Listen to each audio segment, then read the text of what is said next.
Helen, welcome to the podcast. How are you? Hey Dylan, I'm doing great. Thanks. How are you?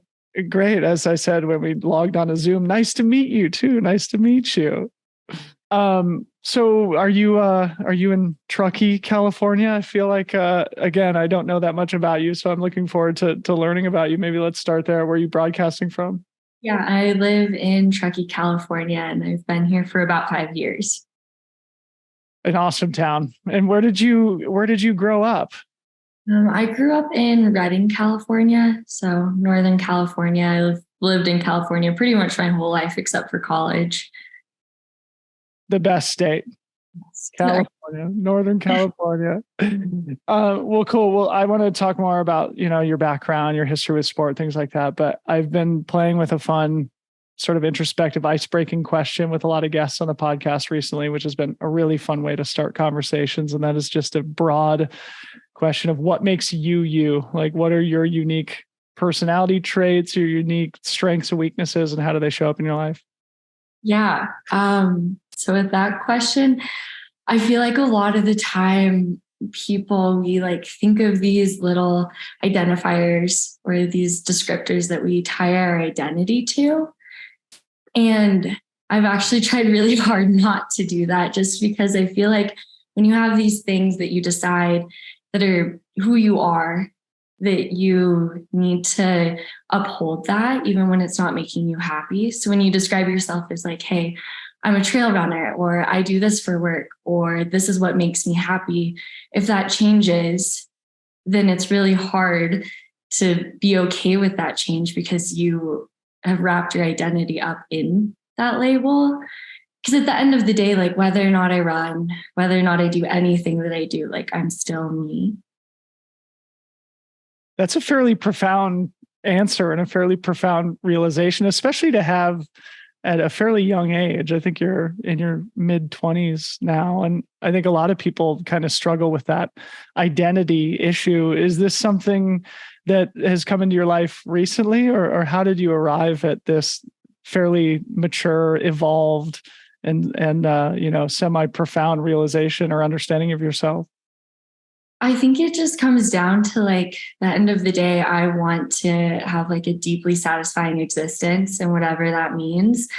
And so that can change, right? Like at one point, and like we'll probably talk about this later, like I hated running and it did not make me happy and I didn't want to do it. But I felt like because I decided that I was a runner that like I still needed to. And so I had a really hard time of like letting go of that. And I mean, now I find running like there's nothing that makes me happier. Yeah. Incredible. But it's not all of what makes you, you. So I'll still be me even if I quit running tomorrow. yeah. Where does Helen Red Cloud come from? Because that's your Instagram handle. And in your name, it says Helen Red Cloud Mino Faukner. Is that part of your real name? Yeah, that's my middle name. My dad and my brother actually have the same middle name.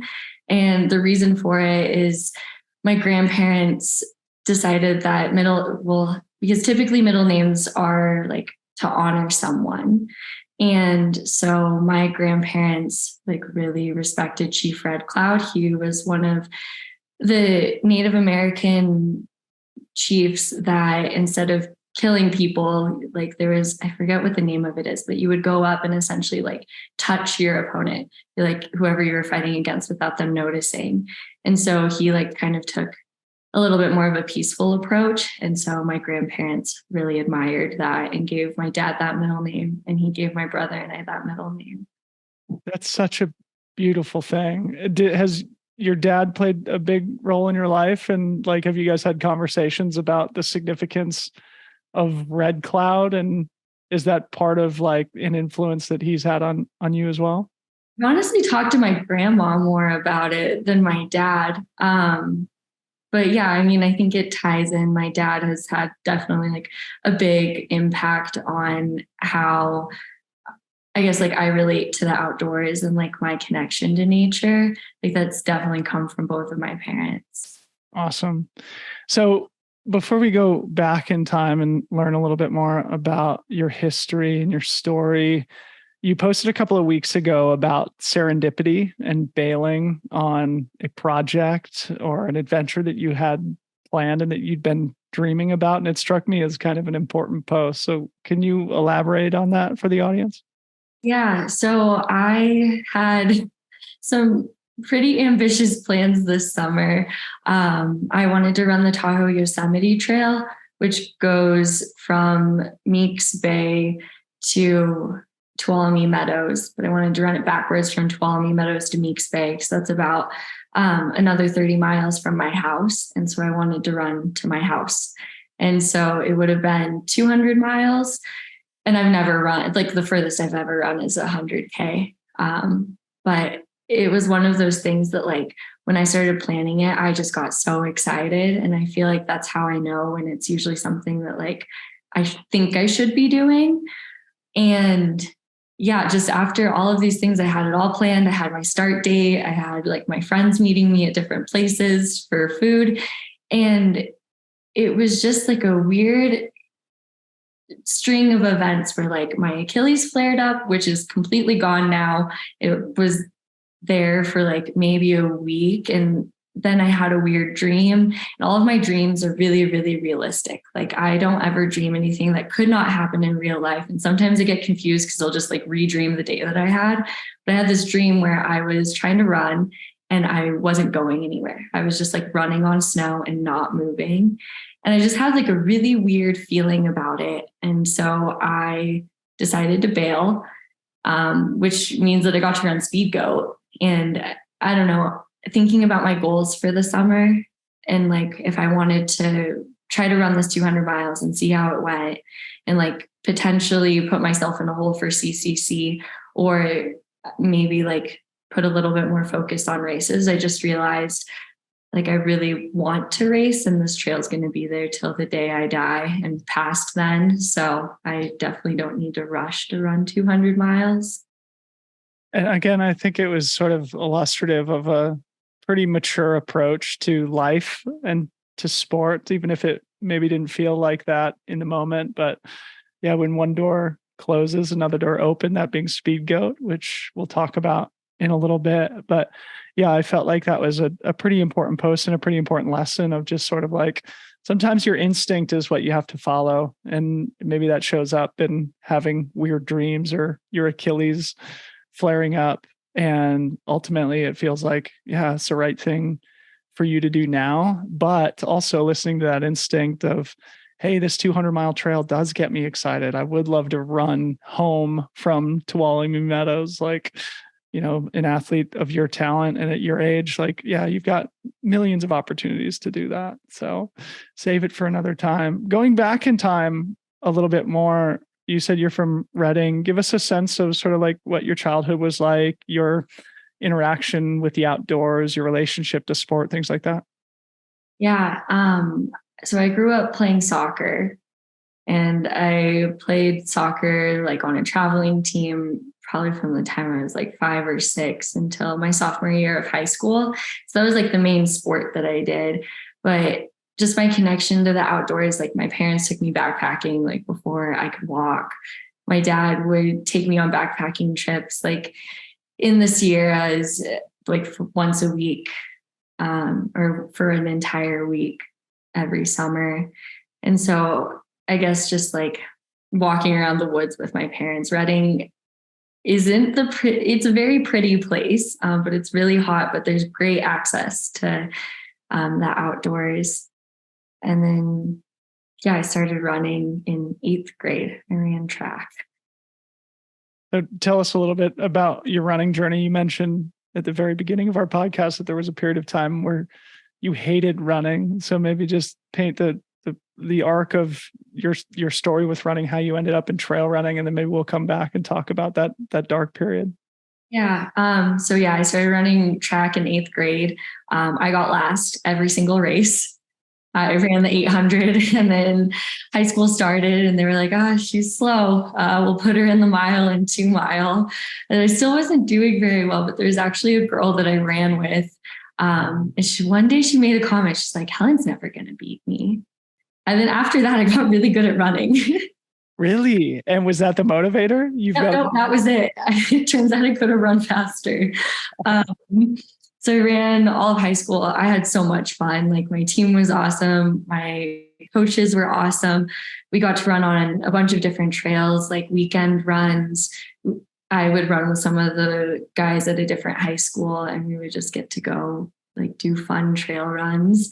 And then I ran for the University of Nevada for college. I ran track and cross country there. And I feel like this is a story we're hearing all the time now. Like I ran in college.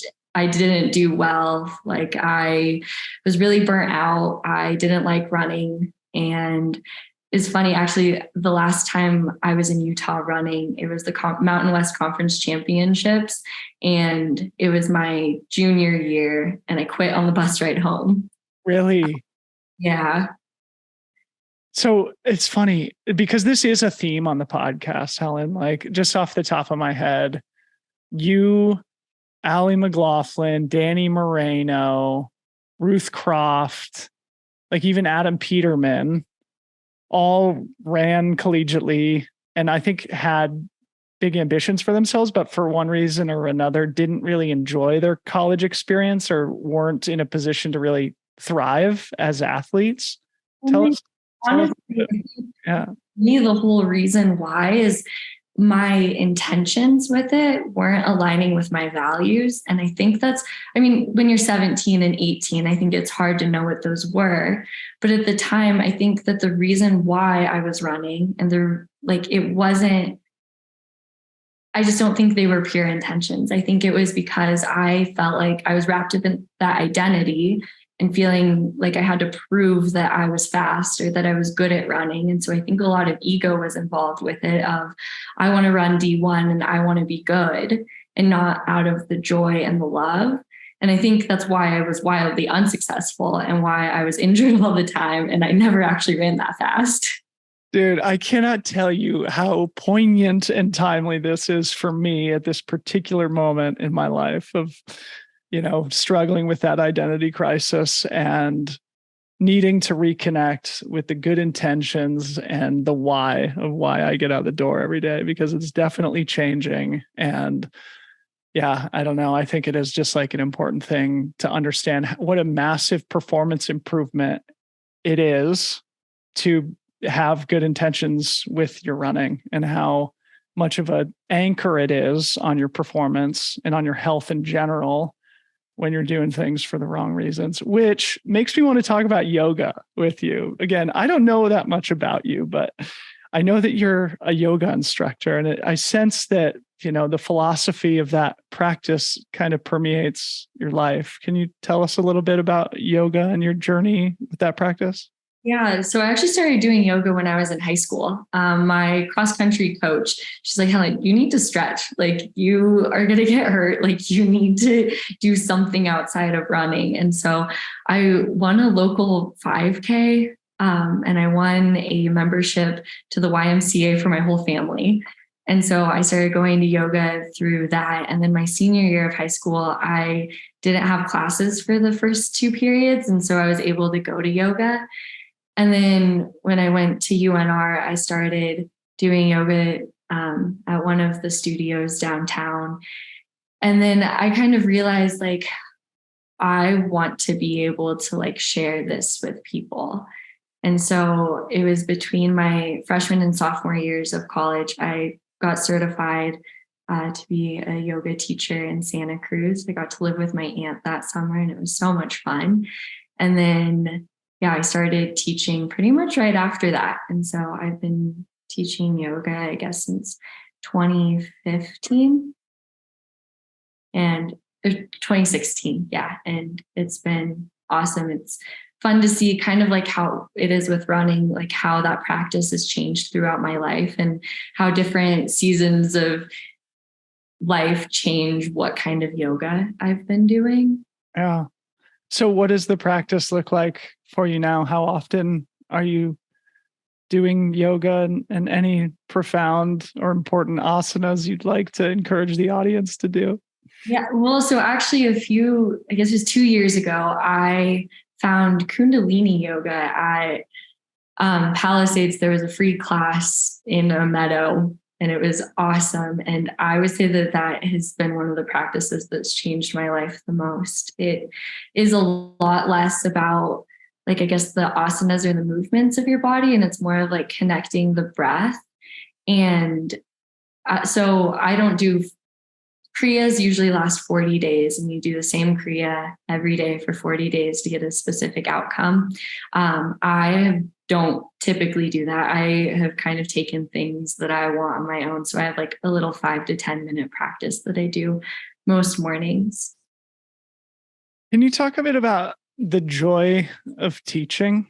Because I think, that's probably an instinct that a lot of people who've been touched by yoga have, of like, I want to share this with somebody. You actually just said that, like, oh, I want to share this with people. Can you talk about that instinct and the impact that teaching the practice to others has had on you? Oh, I feel like more than anything, like, it's brought me so much joy, like being able to share it. And like, I feel like I learn so much from my students, and like just seeing the ways that they're able to show up, like, it's deeply inspiring to me. And I feel like I'm always learning stuff as a teacher. I don't know. It's been awesome. And it's fun because for a long time, I guess, like, I don't typically practice the same yoga that I teach, which I found interesting. Like, I would love to go to my own class. Like, that's why I created it. But at the same time, that's like not the practice that I do every day. Yeah. Anything you want to say? Because like, so my brother is a yoga professional. He's been teaching since we were kids, for 20 plus years at this point. And I've never had like a really consistent practice, but like through my relationship with him and through the experience that I've had with yoga, like I can get it. I have an appreciation for why, like trail running, people kind of like fall into it and develop community around it. And it sort of becomes part of their personal identity and one of the most important things in their lives. And I think part of it is like that mind-body connection and that peace and tranquility that you can cultivate. It's similar to like, what we find on the trails. Anything you want to say about like what yoga's taught you about like how to be more grounded or a more high performing athlete or anything like that on the trails specifically? Like, how has it supported your running?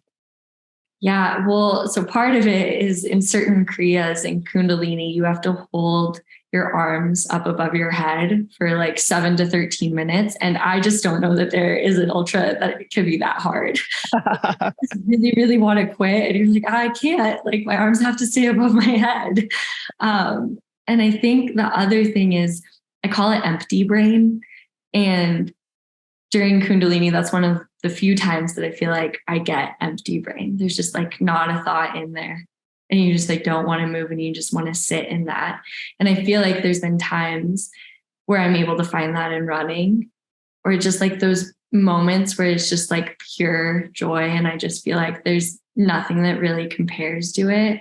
You're like, I just don't think I could feel any happier. Presence. It's that feeling, I think. Well, thanks for sharing that. Thanks for entertaining me. I think, I've always been compelled with subcultures of all kinds. And I think yoga is one of the more fascinating subcultures out there. And I know it brings a lot of value into people's lives who practice consistently. And so I know that's a big part of your life, and I appreciate you sharing it. Before we get to your running and stuff, which obviously I really want to learn about, I was texting with Caitlin Gerben, who I know you've had a relationship with for a little while, but she said you have like 4 jobs. So outside of like being a yoga instructor, what else are you doing for a living? So that's another thing, is I have quit pretty much everything I've ever done. So I have less jobs now. I mostly right now I'm teaching yoga. And then I work at a doctor's office called Kensho Wellbeing, and I do administrative work there. I get to spin blood in the centrifuge. I write medical orders, super bills. I'm essentially like a lab slash front desk assistant at this doctor's office. So I work there most like 3 days a week, and I've really enjoyed it because I feel like I'm always learning stuff. But then I also was working at a local backcountry ski shop until pretty recently. And I think I've worked there 4 times. So who says I won't work there again? And then I do some administrative work and answer emails for a gym in town. Does Truckee feel like home to you as somebody who grew up in Redding, who's been there for a little while and who's now making your career in mountain sport? I know, like for me, when I was in my mid-20s, I started to feel like a little bit restless, and you start to think about like, where do I want to be? And that's actually when my wife and I moved to the Bay Area for the first time. We remained restless for a little while, but how do you feel about Truckee being your home base? I love it here. When I moved here, I actually wasn't running. And so then when I started running again, I think I live in one of the best places in the world for trail running. It's insane how many trails there are, like how well it connects. And I love it here. Every time I think I want to move somewhere else, I'm like, okay, so I would live in another ski mountain town that probably has the same problems. Yeah. It could be worse, and I wouldn't have my sense of community. So yeah, I love it here. Very cool. So let's talk about your running. I think before we start talking about racing, man, you've been on a heater this year, and I can't wait to hear all about it and sort of what you attribute to the breakthrough. But before we get to some of those results, I'd love to learn more about like your training and stuff. And I think maybe the best place to start this is to go back to the time where you hated running and like how you crawled out of that. Because I think that might be illustrative, or, you know, it may inform the audience as to how they may be able to navigate a similar rut. Anything you want to say about that? Yeah. So, it was pretty much college. I think I was just burnt out. I was running all my easy runs way too fast. I would never run that fast anymore. And yeah, I think I was just tired of like running in the same 2 places for 3 years. And so, yeah, I ran the 10K at the Mountain West Conference Championships, quit on the bus ride home. And then I was like, yeah, I'm never going to run again. Like that was it. And I was working at a running shoe store at the time in Reno, and all of my friends there, like, were into trail running. Some of them were running ultras. And then one day I was like, yeah, I should run a 50K. And so I'm pretty sure I like put on Strava or something like, does anyone know how to train for one of these? And my old assistant coach from Nevada reached out and he was like, yeah, I can help you. I'll help you write a training plan and we'll figure this out. And his name's Rick Floyd. He's still my coach now. Okay.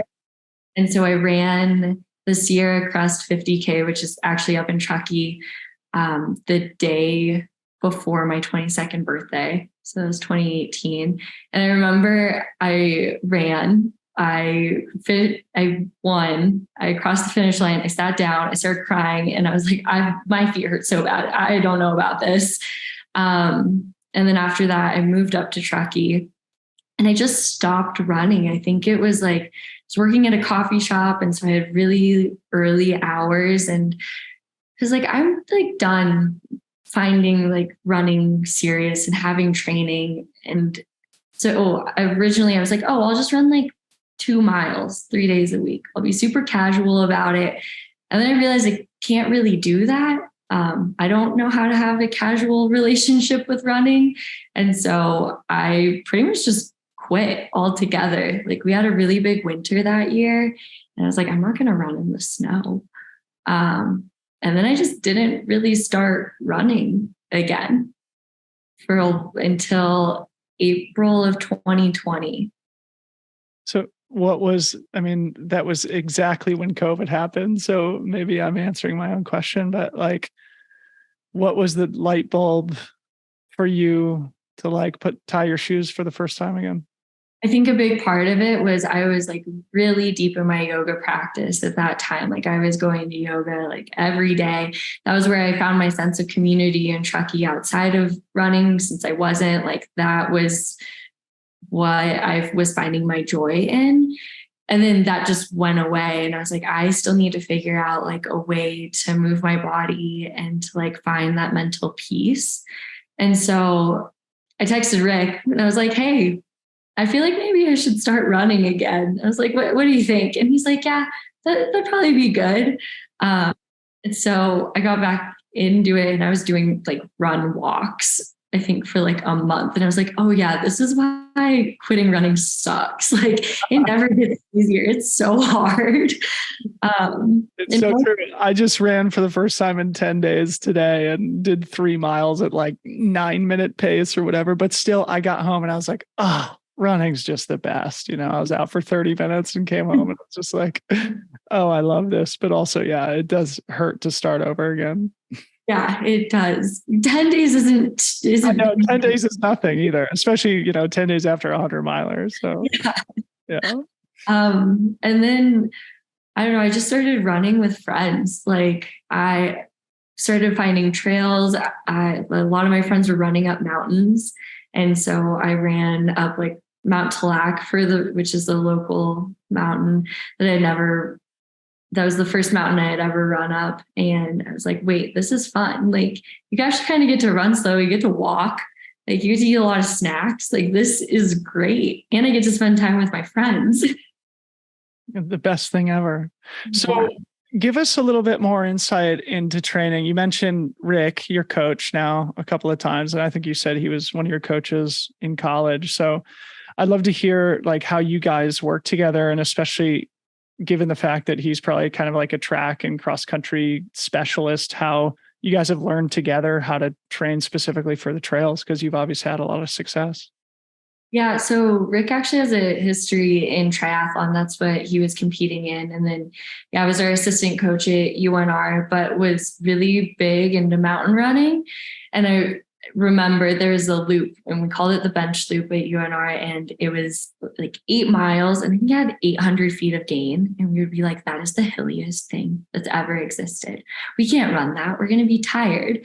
And Rick would always try to be like, okay, guys, like we can run up hills. And we're like, no, there's no way. And so I feel like really like Rick just understands me very well. And I think that's based off of like the relationship that we've had.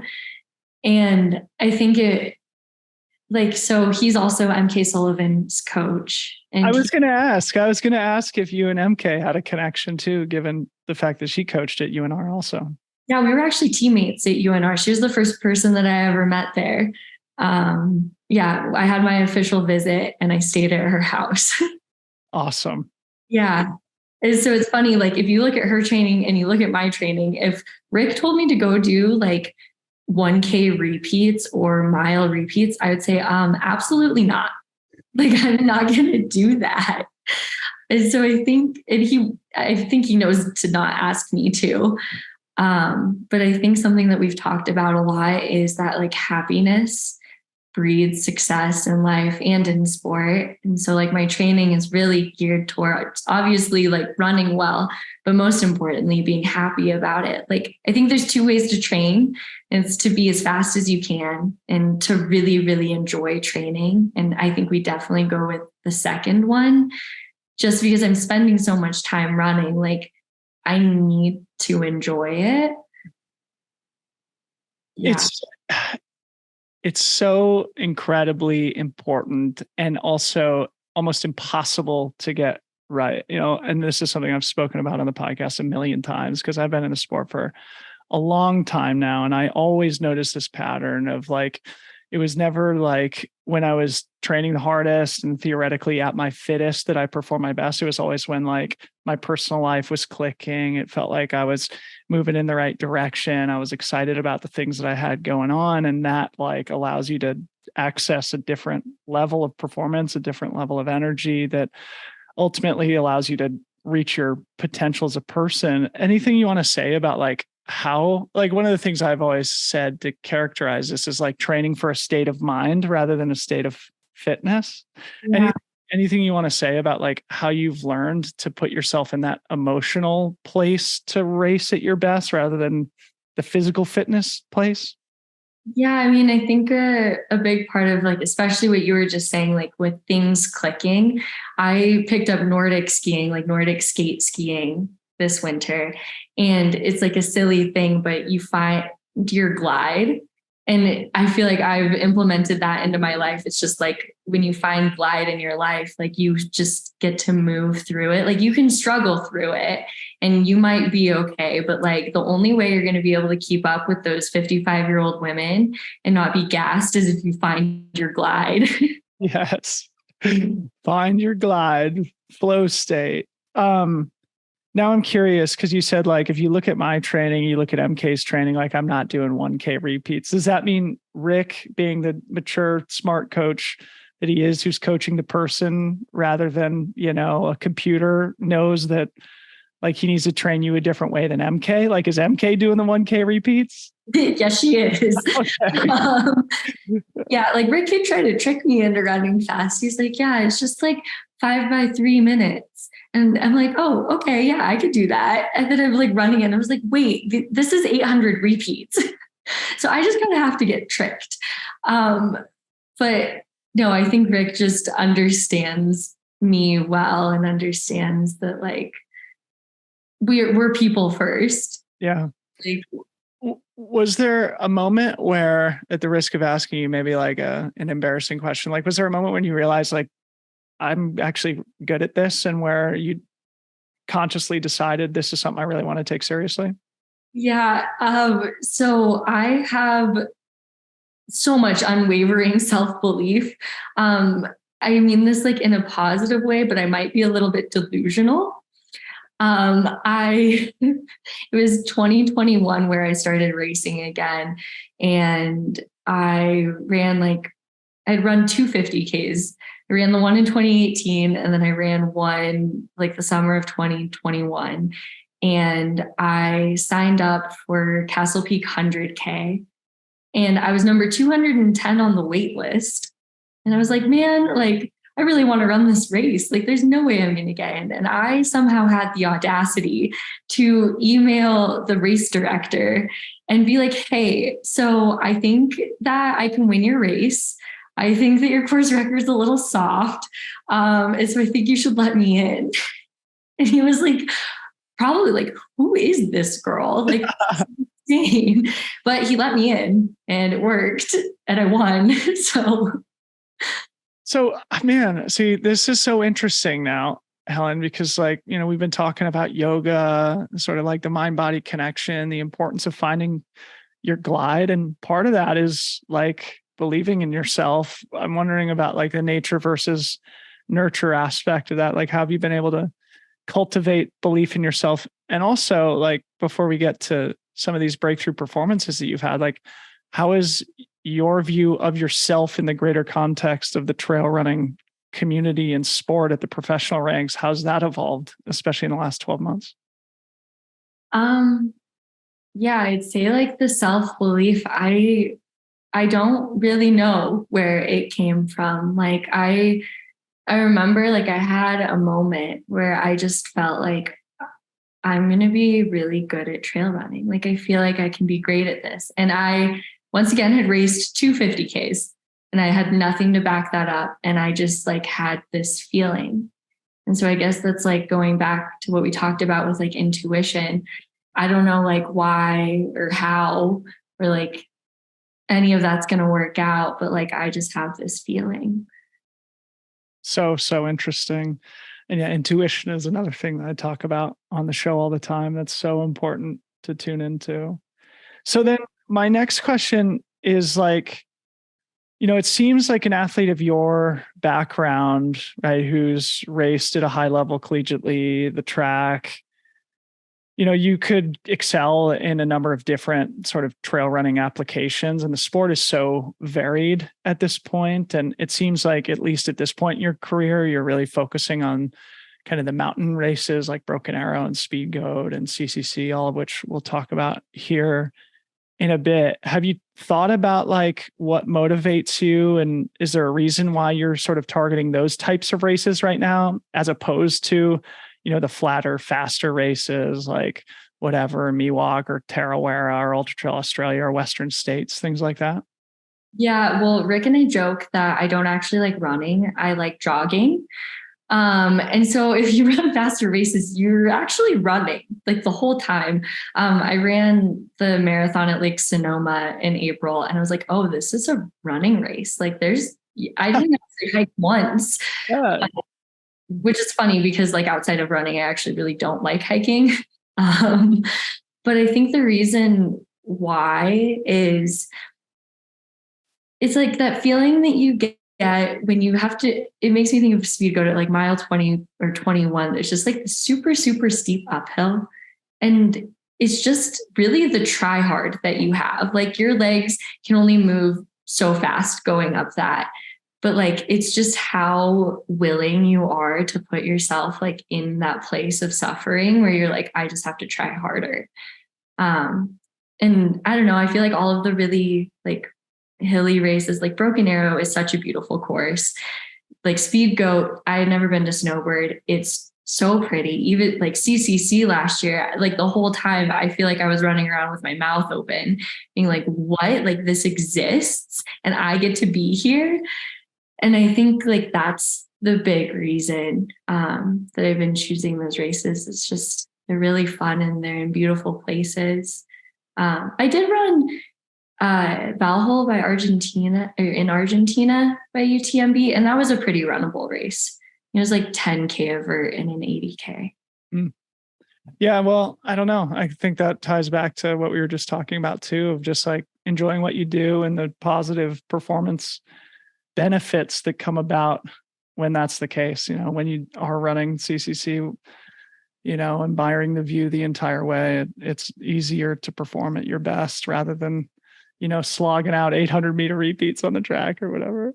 So I want to talk about, you know, you've mentioned your coach now a bunch of times. I want to talk about Caitlin Gerben too, because then use this as an opportunity to talk about the North Face Athlete Development Program, which sort of pairs athletes like you, hyper talented, young, lesser experienced athletes with people who are more established. Caitlin Gerben, you know, even though she's dealt with a lot of bad luck with injury in the last couple of years, undisputably one of the most badass female mountain athletes in the world, between, you know, what she does as an ultra runner, alpinist, you know, climber, ski mountaineer, etc.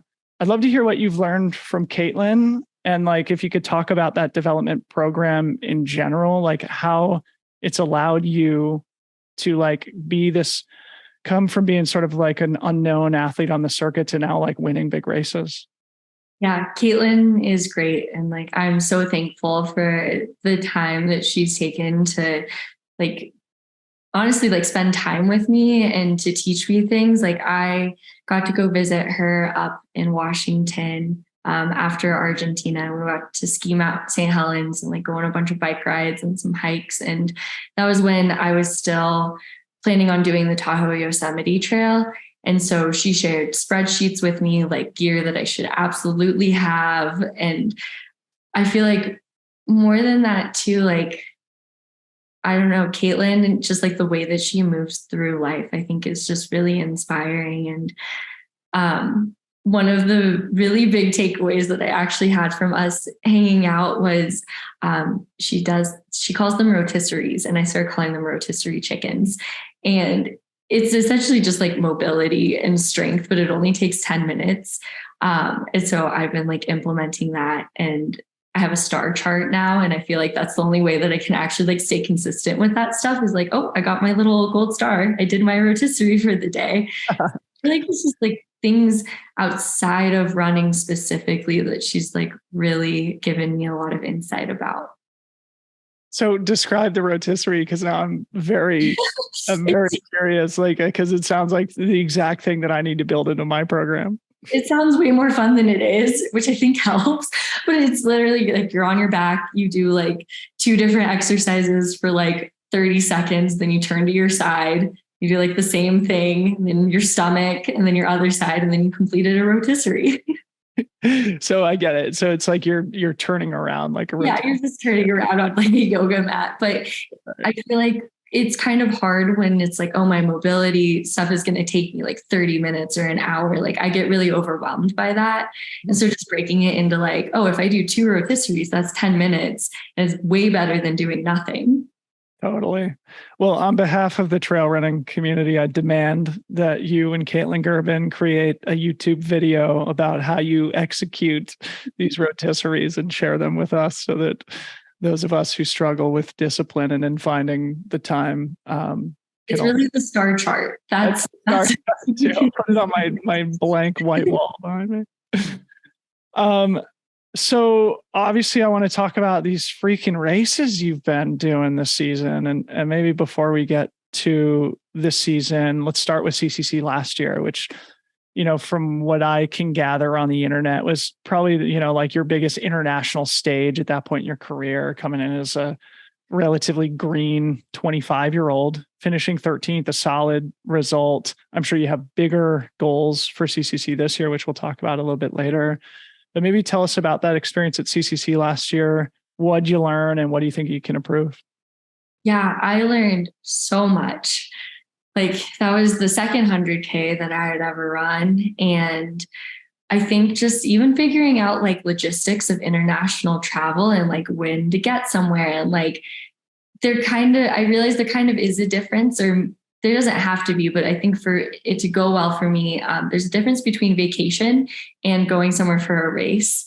And so I was like traveling around a bunch before, like running was kind of difficult because I was like, oh, now I'm in like this random town in the middle of France and like I'm taking a bus to maybe find a trail here. And so I'm definitely going to do that differently this year. And I decided I should learn how to run with poles. I feel like I was one of the only people that did not run with them.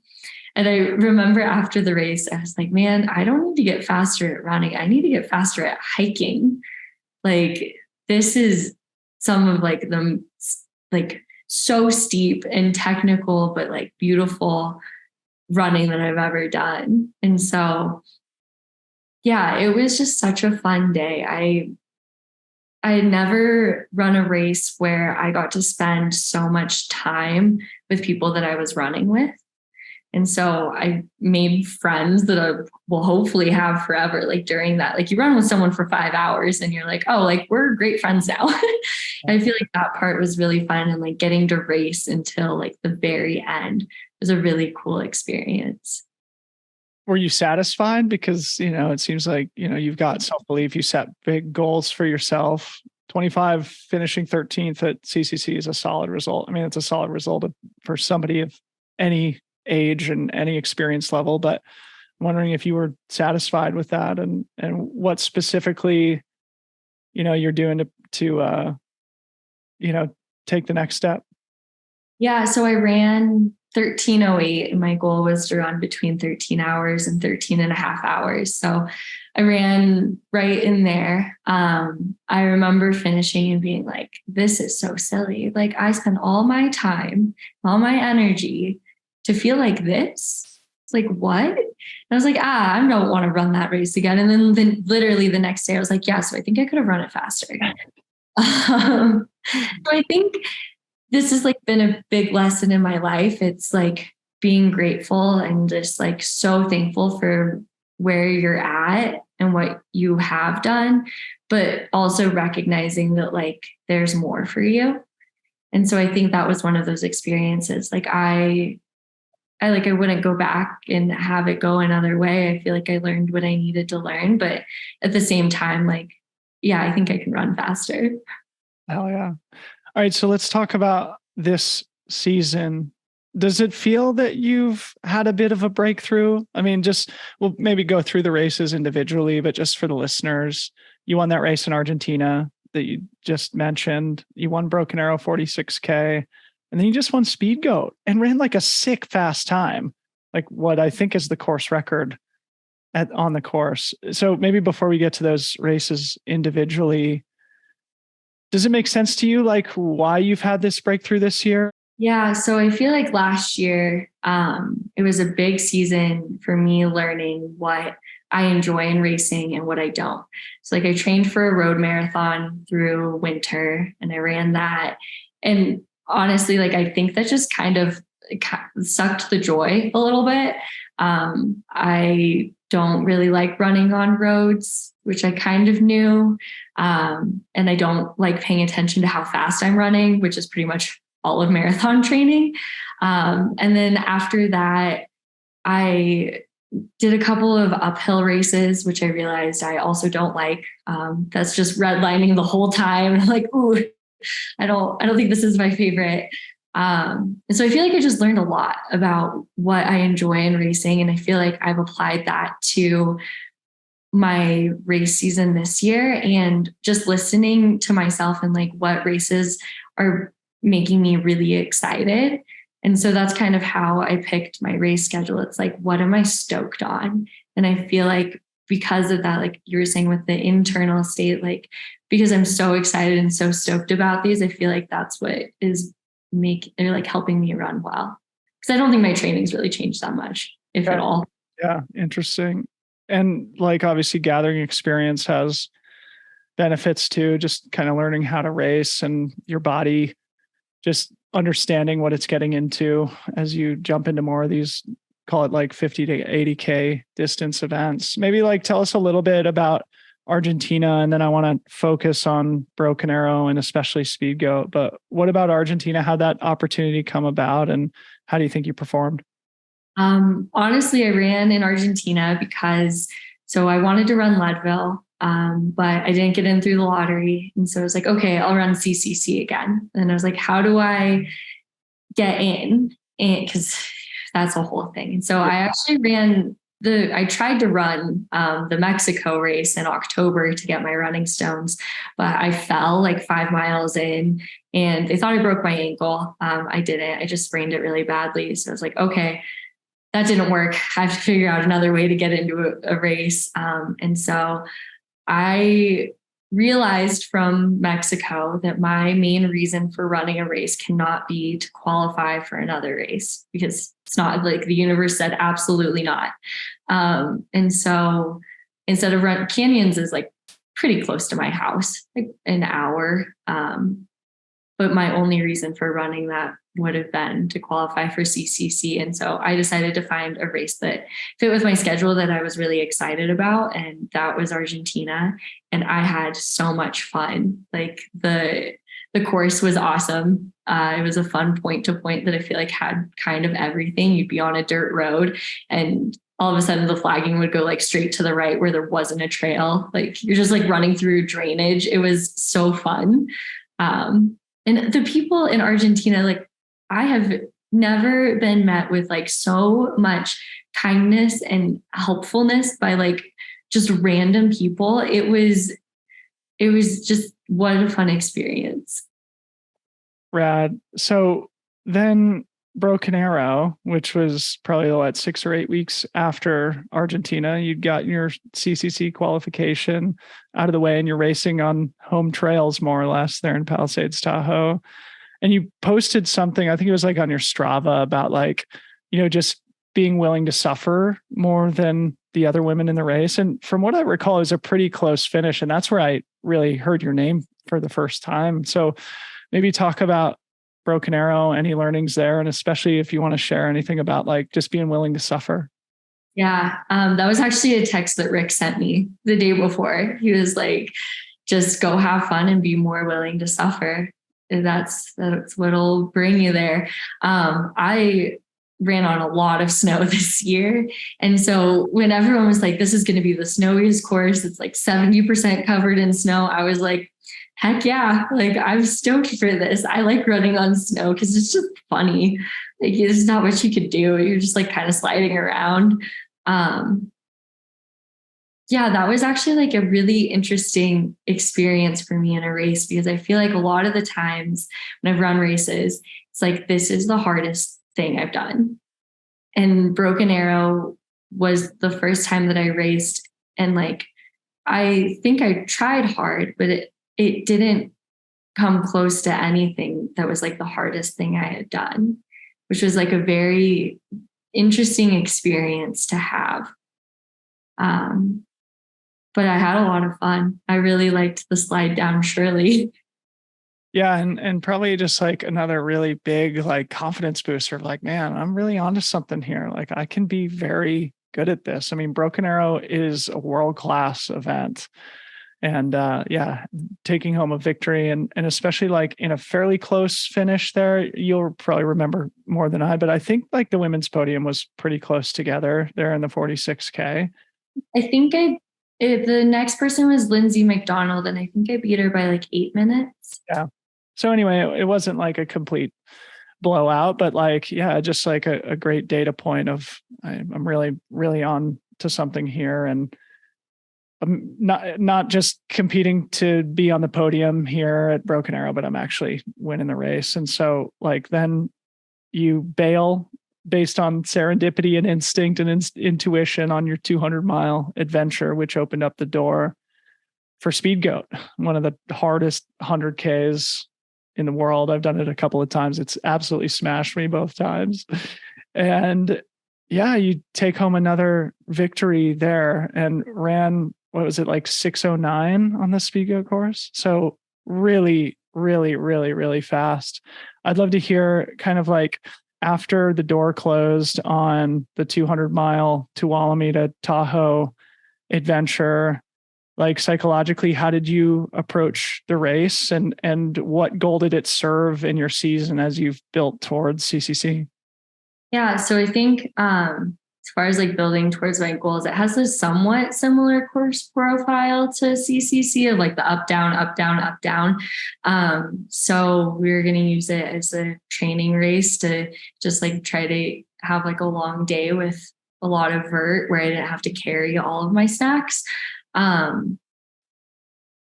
Yeah, just going into it, it's a race that I've wanted to do for a while. I remember hearing about it, and I've heard that it's just like a steeper, more technical, higher elevation, longer Broken Arrow. I was like, yeah, that sounds like fun. That sounds like something I want to do. It was just, yeah, so hard, but it's one of those things that when I like get to that place of like, you think in your head, like, this is so hard. And my next thought is like, well, yeah, that's what you wanted. I think that's what you asked for. Yeah. So now with that type of result, breaking the course record at Speedgoat, a race that's been around for a long time and that like some of the greats have run and won. You know, now you got CCC in front of you. And I don't know, I guess I asked this earlier, but you know, you're at an interesting point in your career where, you know, you've got the world ahead of you, you know? And so like maybe the bigger challenge is like just being where you are now. Anything you want to say about just like, you know, your career progression to this point and now with these amazing performances and accolades and trophies that you've accumulated, especially this season, like how you're thinking about yourself in the greater context of the sport and your goals for the future? Yeah. I mean, I think it's one of those things too, like not having expectations, because sometimes I feel like that confines you to like your perception of what can be possible. And sometimes that's not big enough. Like if you had asked me, I don't know, 5 years ago, if I would be like running this well, I'd be like, running what? Like, what do you mean? I don't run anymore. And so I think it's one of those things that it's like, I just trust that like whatever is meant for me will come. And like, I'm just excited. I know that I love running and I know that I love nothing more than that. And so like, for now, that's exactly just what I want to be doing. I love it. Thanks for saying that. So what has it been, like a week since Speedgoat, maybe a little bit more than that? I'm sure you've kind of been recovering, but I mean, if we're being honest, we're like 4 weeks out from one of the biggest races in the world. You know, CCC kind of sits in the shadow of UTMB, but one of the things we talked about during UTMB week a bunch last year was that CCC was like almost as deep, almost as dense, almost as competitive as UTMB, the main race. So with 4 weeks to go, what does training look like? How do you put yourself in the right physical and mental space to take on that beast of 100K again? Yeah, I mean, I'll have like some bigger volume weeks, just some longer days. But that's also something that I joke about with Rick. If I show up to a race ready to run or not physically, like that's honestly none of my business. I did everything I was supposed to do. Like if I'm not physically ready, that's on Rick. Yeah, come on, coach. Yeah, like that was your planning, not mine. So I mean, quite honestly, I think it's been like really beneficial for me to not really think about my training and like, oh, am I doing enough? Am I doing too much? Like, I just don't really worry myself with that. Like, I just go on my runs and have a nice time. Awesome. Well, Helen, it's been awesome to get to know you a little bit. I feel like, we're kindred spirits in a lot of ways. I started super young myself and I've also struggled with, the moments of hating running, and also like I've always been focused on those intangible things. And I think you're wise beyond your years and obviously clearly talented. And I can't wait to continue following your career, including coming up here at CCC. I've got a couple closing questions that I do with everybody here on the podcast. The first is, who is one person that you admire? It can be inside or outside of sport. It could be living or dead. And why is it that you admire that person? Yeah. So I feel like I find a lot of like my admiration and inspiration from people that I surround myself with. And so Harrison Beale is someone that I really admire. He's not in trail running. He's a cyclist. And the reason why is because I feel like sport is so inherently selfish. Like it's very self-serving and it's like, oh, come to these countries and like hand me things, or like all the volunteers, like it's just all about us. And I've struggled with like trying to find a way to be able to make it something outside of me. And I feel like Harrison's someone that I look up to with that. He started an event called Pedal for Positivity, and his friend committed suicide in Truckee in December at Donner Lake. And so instead of biking so his name was Joe Fazio, and he's who brought biking into Harrison's life. And so to kind of honor that, but also make a difference, Harrison started Pedal for Positivity, which he's riding up and down Donner Summit 56 times, which is about 60,000 feet of gain on a road bike, to help raise money to create a fund for mental health. So like anyone in Truckee could pull from it, with the ultimate goal of being able to hire a therapist with that money to pay their annual salary. So anyone in this community could go to therapy essentially for free if they need it. And I feel like that's something that, like, I guess just really inspires me, is figuring out ways that we can take this inherently selfish thing, but use it to like serve our community and like really make a difference in people's lives. That is beautiful. Shout out to Harrison. Pedal for Positivity. If I Google it, will I be able to find a link? Yeah. And he's partnering with a nonprofit in town, High Fives. And there's an Instagram page called Pedal for Positivity. Well, I'll find it on the internet and I'll post it in the show notes for those who want to get involved or make a donation. And if I can't find it, I'll hit you up for the appropriate links. But Helen, final question for you. What is one truth that you've learned about yourself or about life in general through your participation in sport? Living life in alignment with my values. I feel like sport has really highlighted that for me, like what we talked about with college and it not going that well and maybe not having that alignment. And then now I feel like I'd like to think that I'm doing a pretty good job of living in alignment with those values of like chasing joy and doing things for what feels like the right reason to me. I think that's something that sport has showed me. Amazing.